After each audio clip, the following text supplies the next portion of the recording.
미중 간의 관세 협상이 진전을 보이지 않고 있는 상황에서 어떤 투자 전략이 필요할지 알아보도록 하겠습니다. 오늘은 키움증권 글로벌 리서치 센터 홍록기 책임연구원과 함께합니다. 안녕하세요. 네, 안녕하세요. 네, 반갑습니다. 네, 트럼프 대통령이 중국에 시장 개방을 요구를 했잖아요. 네. 미국 기업들이 중국에 들어가서 좀 사업을 할 수 있게 해달라는 의미인데 그렇지 않을 경우에는 145%의 관세를 유지하겠다라고 압박을 하고 있는 상황입니다. 네. 근데 그럼에도 협상이 지금 잘 풀리지 않고 있는 거죠. 네네네. 사실은 이 중국 시장 개방에 대한 내용은 네. 트럼프 1기 때도 한번 나온 적이 있긴 있었습니다. 그러니까 사실 다 알고 계시는 것처럼 미국과 중국의 갈등 자체가 단순히 경제적 관점에서 접근하기도 어려울 뿐더러 네. 이게 어제 오늘의 일이 아니기 때문에 사실 빠르게 해결되는 건 어렵다라고 여전히 생각을 하고 있습니다. 네. 일단 당시에도 그랬었지만 이번에도 관세 부과 뒤에 이번에는 이제 중국 시장 개방이라는 좀 목적을 드러낸 바가 있고 중국 또한 지금 최근 들어서 급격하게 관세율이 올라가긴 했지만 네. 그럼에도 불구하고 지금 이 관세 갈등과 관련해서는 이 숫자 자체의 의미를 크게 두지 않는 이제 그런 뉘앙스의 의견들을 내비쳤었거든요. 네. 그래서 결국에 양국의 정상이 만나기 전까지는 이런 불확실성은 좀 계속될 수밖에 없을 것 같다. 그러니까 한번 이런 불확실성이 이제 촉발된 이후부터는 양국의 정상이 만남 혹은 네. 통화까지 하기 전까지는 좀 이런 불확실성 계속될 수밖에 없다라고 생각을 하고 있고 네. 그 이유가 되어서야지 이제 갈등의 강도가 완화될 수도 있을 것 같다라고 생각은 하고 있습니다. 네. 다만 일기 때랑은 달리 시장이 이런 관세 이슈에 대해서는 익숙해진 부분들도 분명히 있기 때문에 네. 그 증시 관점에서 주는 충격은 일기 때만큼은 심하지 않을 거다라는 생각은 하고 있지만 네. 그럼에도 불구하고 이 타임라인 자체가 일기 때보다 이제 좀 빠르게 좀 이제 단축될 수 있을 거다라는 네. 전망까지는 네. 아직은 조금 어렵지 않나라고 생각을 하고 있습니다. 그럼 사실 좀 예측하기 어려울 것 같긴 한데 네. 그래도 한 90일 안에는 좀 협상이 될 거라고 보시나요? 일단 트럼프 대통령의 최근 발언들을 보면은 분명히 중국과의 대화의 의지를 네. 계속 내비치고 있기 때문에 그리고 중국 또한 사실은 그 대화를 하는 게 분명히 좋은 건 맞거든요. 그래서 네. 90일 내로는 할 가능성이 높지 않을까라고 음. 조심스럽게 생각해 보고 있습니다. 네, 알겠습니다. 제가 개인적으로 한번 여쭤봤고요. 네. 네, 이렇게 관세 전쟁이 아직까지는 좀 진전이 없는 상황에서 중국이 세계 공장이라는 이미지를 벗고 중국 제조 2025를 내건 지 올해로 꼭 10년이 됐습니다. 10년 만에 세계 전기차 50%, 조선 수주는 70%, 배터리 60% 장악에 딥시크까지 출시를 하는 좀 성과를 거뒀는데 이 중국의 성장 수준은 어떻게 바라보시나요?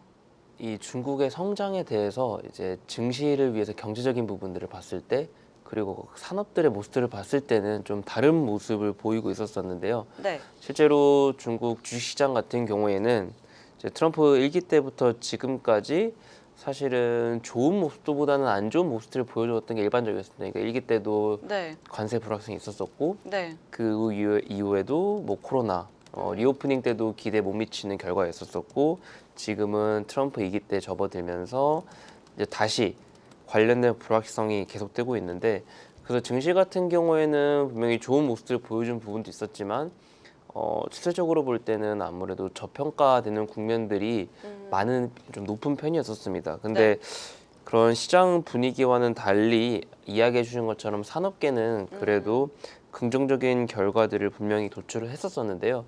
실제로 그런 이제 그 사례 자체가 이번에도 나왔던 딥시크 역시 네. 그 대표적인 예시가 될 것 같다라고 네. 생각을 하고 있습니다. 그래서 이거를 이 중국의 성장에 대해서 두 가지로 나눠서 보면 조금 다른 이야기를 드릴 수 있을 것 같은데요. 그러니까 네. 경제적인 부분들을 본다면은 사실은 작년에도 이제 4분기에 서프라이즈를 내면서 분명히 목표치를 맞추기도 했었었고 이번에도 1분기의 출발은 분명히 좋았었습니다. 근데 네. 그럼에도 불구하고 부동산에 대해서는 지금 4년째 어려움이 계속되고 있고요. 더군다나 지금 부동산에 있었던 과잉 공급과 재고들 그리고 그걸 이룩하고 있던 과잉 레버리지드까지 이런 것들을 점검을 해봤을 때 여전히 가장 핵심인 재고 부담이 네. 크게 의미 있는 해소를 보이지 못했습니다. 그런 말인즉슨 정부 입장에서도 그 디벨로퍼들에 대한 유동성 환경을 바로 풀어주기는 어려울 것 같고 결국에 이는 자체적으로 그러니까 정책에 의해서든 아니면은 자연스럽게든 부동산 과잉 재고가 해소가 되어야 되는데 네. 그런 부분들까지 아직도 확인이 되지 않고 있어서 부동산 어려움은 올해도 계속될 수밖에 없고 네. 그렇다면 결국에 수요가 잘 따라와줘야 되는 건데 이때까지는 특히 코로나 이후부터 리오프닝 때도 그 내수가 부진하다라는 이야기들을 많이 해 네, 왔었잖아요. 맞아요, 맞아요. 그래서 뭐 공급보다 이제 내수가 부족한 부분들이 계속되어 왔음에도 불구하고 이게 그래도 문제가 어느 정도 상쇄될 수 있었던 부분들은 수출 쪽에 있었습니다. 그러니까 대외 수요로 만들어낸 물품들을 밀어내는 그런 효과들이 있었었는데 아까 첫 번째 이야기들 같이 이야기를 했던 것처럼 네. 이런 관세 불확실성에서 수출에 대한 전망은 저 역시도 부정적으로 생각을 하고 있습니다. 결국에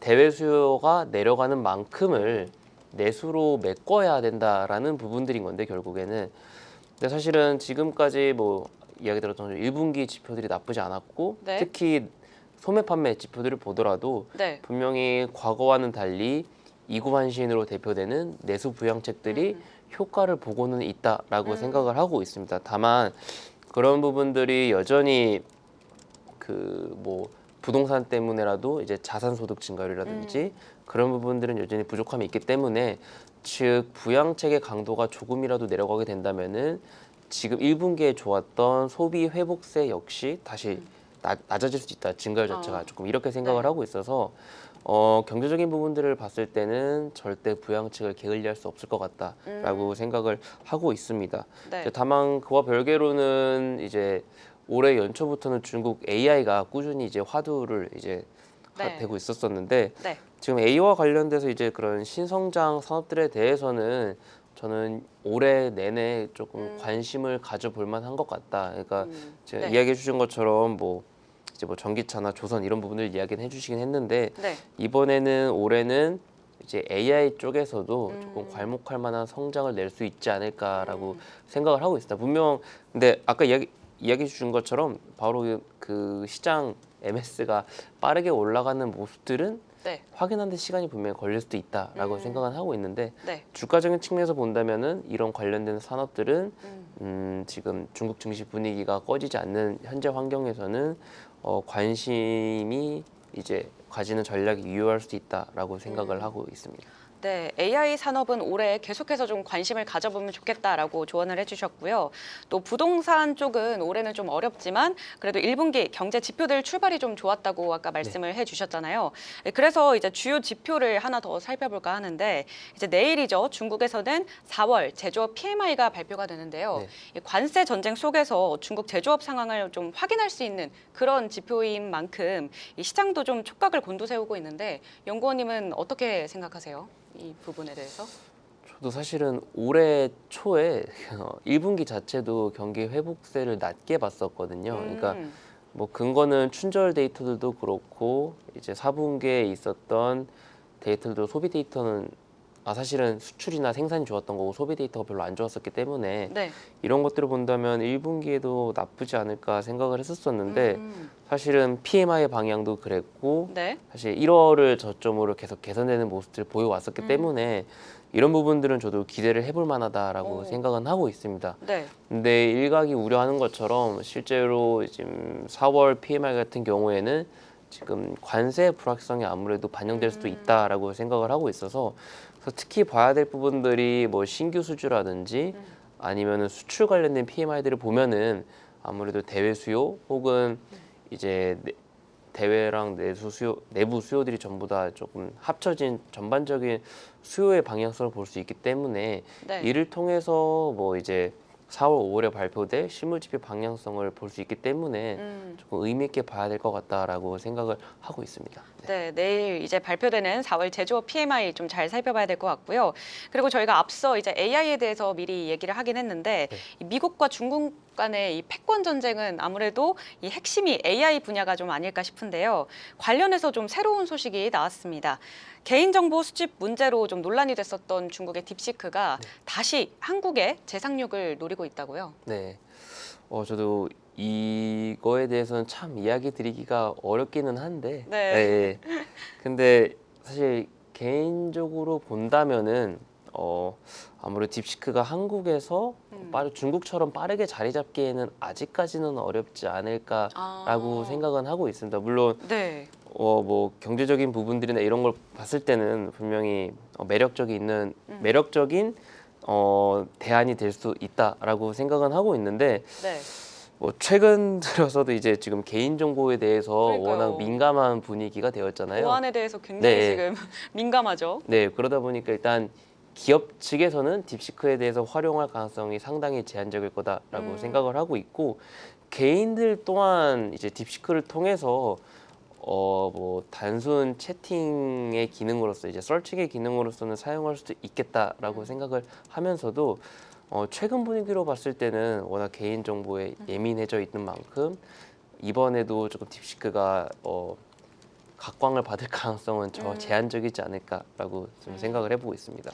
네, 요즘 또 SK텔레콤 또 네. 해킹 이슈로 인해서 개인 정보에 굉장히 민감해졌기 때문에 아무래도 아직 지금 딥시크가 한국 서비스에 상륙하기에는 조금 어려움이 있지 않을까라고 전망을 해주셨습니다. 네, 계속해서 중국 기업 이야기를 좀 해보자면요. 화웨이가 엔비디아의 고성능 AI 칩을 대체한다는 목표로 이 자체 AI 칩을 개발 중이라고 하는데 업계에 미치는 파장이 좀 굉장할 것 같아요.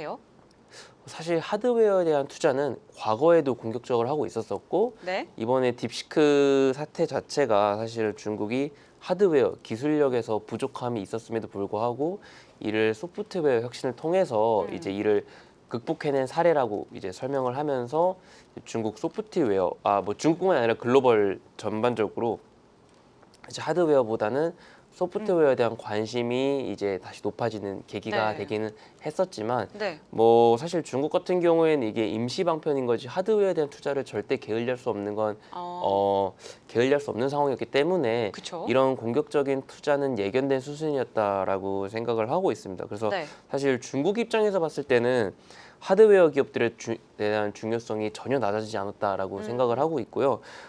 하웨이처럼 이제 하드웨어에 대한 투자가 더 공격적으로 늘어날 수 있다라고 생각을 했었습니다. 실제로 중국이 뭐 시정 인프라 투자라든지 아니면은 R&D 투자라든지 이런 식으로 하면서 이런 하드웨어에 대한 투자는 사실 공격적으로 하고 있었었고 네. 그게 최근 들어서 더 시장의 주목을 받기 시작한 거지 최근에 안 하다가 이걸 하게 된 것도 아니라는 점도 이야기를 드리고 싶고요. 그럼 최근에 엔비디아의 그 제재 때문에 네. 칩 제재 때문에 이게 더 부각이 된 걸까요? 네. 그때부터도 사실은 이제 제재가 들어오면서 네. 이거를 이제 투자하기 위해서 사실은 공격적으로 행보를 가져가고 있었었고 그러다 보니까 이제 이런 쪽에 대해서는 그러니까 중국 하드웨어 기업들이 투자를 정부에 의해서든 아니면 정부의 지원을 받아서 이제 중국 금융시장을 통해서든 많이 받을 수밖에 없는 환경일 거다라고 생각을 했었습니다. 실제로 이를 위해서 만들었던 예를 들어 과창판이라든지 네. 아니면 북경거래소 50처럼 이제 비상장 이제 주로 하드웨어 기업들이 모여 있는 지수들도 본다면은 사실은 최근에 이제 돈들이 몰리는 흐름들이 계속되고 있었었거든요. 그런 건 사실 증시 흐름이 안 좋았던 과거 한 3, 4년 동안도 그랬었고 최근 들어서는 증시 분위기가 좋았기 때문에 실제로 돈이 많이 들어가는 모습들을 보여왔었습니다. 그래서 이런 쪽에 실제로 성과를 거둔 부분들이 있었기 때문에 네. 이쪽으로 그러니까 중국의 하드웨어 쪽으로는 정책에 의한 유동성이든 아니면 금융시장에 의한 투자금들이든 상당히 공격적으로 유입이 될 가능성이 높다라고 생각을 하고 있어서 네. 이런 부분들이 사실 아까 얘기했던 것처럼 연간 기준으로 봤을 때 중국이 지금까지 AI 산업들을 잘 해왔는데 더욱더 성장하는데 이제 걸음이 될 수 있다라고 생각을 하고 있었습니다. 네, 그러면 이제 중국의 AI 관련 투자 심리가 2분기에도 좀 계속될 거라고 보시는지 그리고 관련해서 투자자들이 눈여겨봐야 할 이 중국 기업들은 어떤 게 있는지 좀 설명해 주시죠.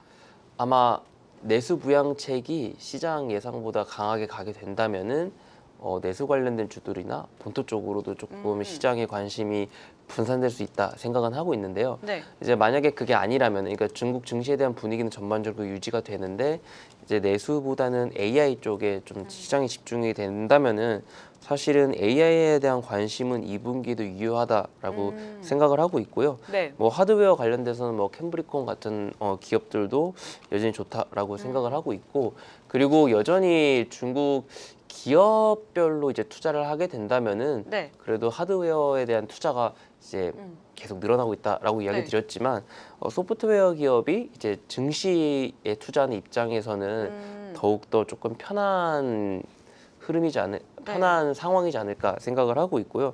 뭐 실제로 소프트웨어 뭐 알리바바라든지 텐센트 같은 기업들은 과거에 이제 한 규제 등등 이슈로 네.